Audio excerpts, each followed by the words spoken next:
Good day, sir. I'm Christopher P. Hernandez from Polaris 2A, and this is my assessment. The PPE to be used prior to arc welding are safety helmet, welding mask, leather gloves, coverall, and safety shoes. This is how to properly wear the following PPEs. First, the coverall.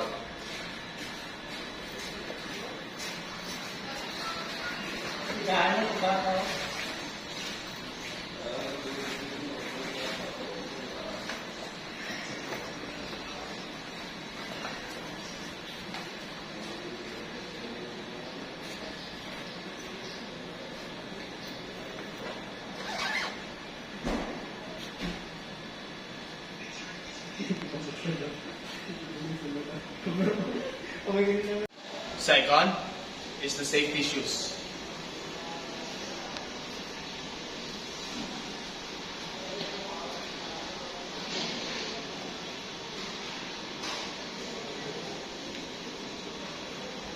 And before entering the workshop, you should wear the safety helmet.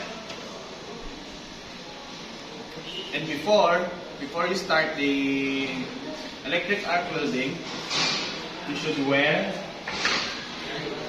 the leather gloves,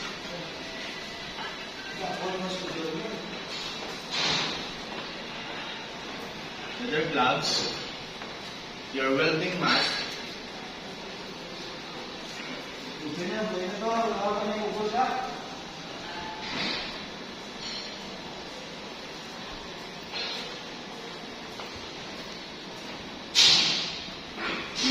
that's all. So, after entering the workshop, make sure that your workshop is clean, tidy, and dry. And also, before you engage to your welding machine or your machinery, make sure that the power supply or the power source is in an off position. And after that, you should check the electrical lines if there is a leakages, and also you should check the surroundings of your machinery if there is any combustible materials that can cause fire during your welding operation.